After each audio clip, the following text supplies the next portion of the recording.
there, interwebs. I hope you're all doing well.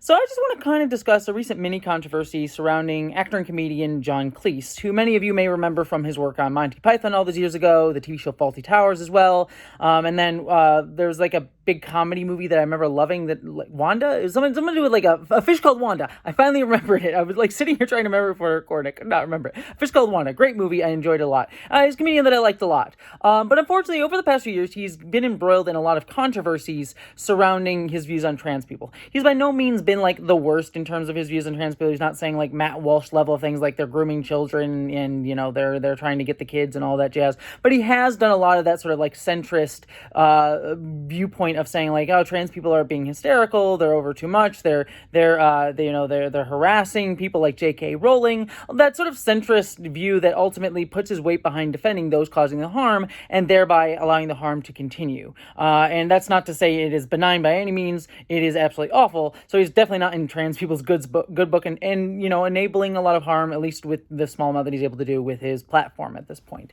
But all of this has become much more pertinent recently because John Cleese has made a very public decision to not cut a scene from the stage play version of Life is Brian, the sort of stage play version of the Monty Python film from years ago, about like a guy who was born at the same time as Jesus Christ, and people were, comparing him to Jesus Christ. It's a funny film overall. And what is interesting to me about this decision to not cut that scene is how it changes the perspective on that scene when people watch it now with this sort of awareness of John Cleese sort of digging his heels and not cutting the scene. Because for me, when I went and originally watched that scene years ago, because it's been a while since I watched the movie, I actually took that scene away as a very positive transgender portrayal. If you go back and watch the scene with Loretta, which is the scene in question, you know, she's a character who comes out to her friends who are, by the way, freedom fighters. They're talking about fighting the oppressors. Hell yeah, we stand. But she comes out to her friends as like wanting to be a woman. And all of her friends throughout the rest of the movie, for the most part, are on board with that. They're a little bit confused at first, like, why do you want to be a woman, that sort of thing, but they eventually get into like seeing her as a woman and acknowledging, you know, how she wishes to be perceived and treated. Why are you always on about women, Stan? I want to be one. What? I want to be a woman. From now on, I want you all to call me Loretta. What? It's my right as a man. We shall fight the oppressors for your right to have babies, brother. Sister, sorry. What's the point?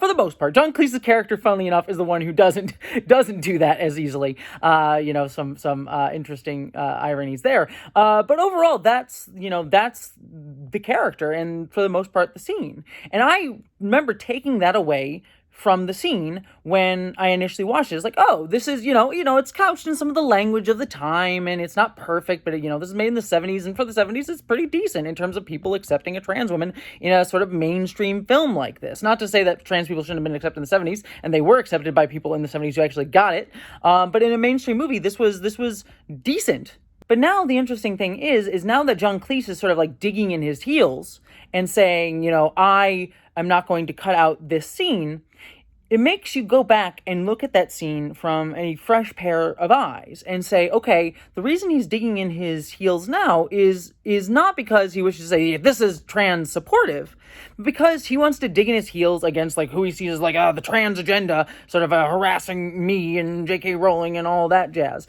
And so then you go back and look at that scene, and I went back and rewatched it for the first time in years, and now I catch so much more, not only because I've learned much more as a trans person about some pernicious anti-trans rhetoric, but also this lens of viewing it through the now sort of intent of at least one of the authors of that scene. And I watch that scene, and you see things like, the Loretta character saying, I want to have babies.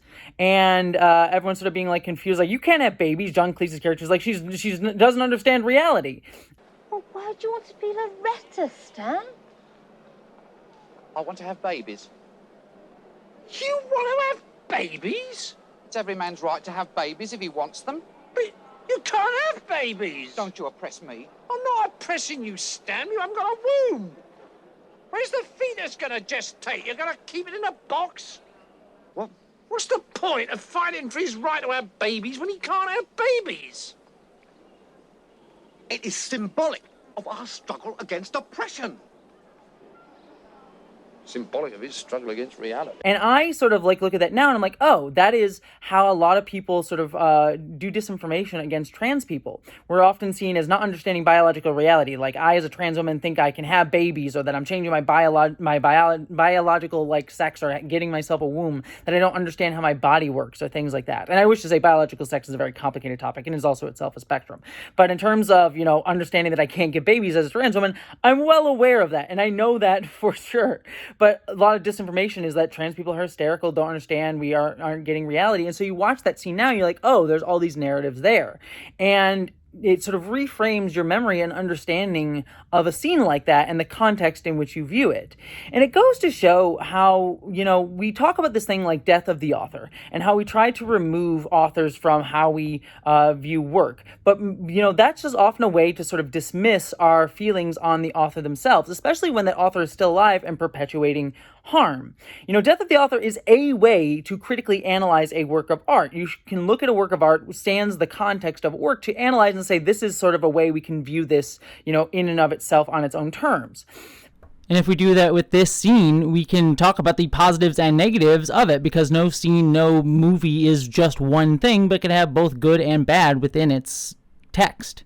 But oftentimes people use death of the author to try to dismiss their feelings on an author and say, I don't want to have to deal with the ethical issues that these authors are bringing up. And you can't really do that, because now you have to look at that scene and be like, well, this is what the intent of the author was. We have to understand, the harm and the intent that he's going into perpetuating this scene in his stage play version. If, John Cleese had come out and said, I support trans people are great, I adore them, but and I support them fully, and I'm here like showing up a trans, like he was the best trans accomplice and ally that you could possibly be ever.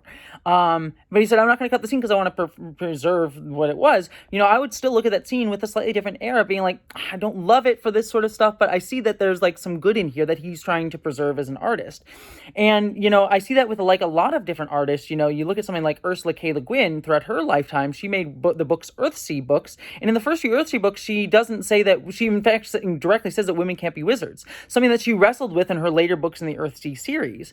And you start to realize like, oh, this is an author who made these mistakes, but was growing from them and wanted to sort of like be in conversation with them in a positive and constructive way. Neil Gaiman does these same things as well as an author, talking about the mistakes he made in some of his works, like in the Sandman books and comics. He's in direct conversation with them. Whereas John Cleese is shutting that down, and it reframes the perspective on those works in a way that, has to be informed by the author's intent, given that they're still alive and perpetuating harm, and wishes to point out those harmful narratives in his work. And it goes to sort of like that discussion about how we reframe our view of art depending on the context in which it sits and the time in which we encounter it and the artists who make it. And all of these things can be taken in conjunction with each other, separate from each other, but have to be used as a way to understand the ethics of what we are contributing to right now in our world, and the harm that we're contributing right now into our world, and not in this sort of like, we can remove the art from this context in order to dismiss the harm that these authors are doing. Like, if you want to watch Life of Brian in your home, that's fine. But it's sort of a larger thing when you have a discussion about it on a larger stage. We need to have these contexts within it. So it's just like a conversation that I wanted to have about John Cleese and Life of Brian, because it was just something that came up in my head about how it reframes our understandings of specific scenes. Because I had a very positive view of that scene up until very recently, rewatched it, and now I'm like, no, actually, it's a pretty bad scene. And it just changed because of the context and time that I came into it as my growth as a person and my experience as a person, as well as, John Cleese's actions recently. So it's all informed by context is really what I'm trying to say. Art is informed by the context surrounding it. Both the context of you and the context of the time in which you're watching it and the time it was made and the people who made it.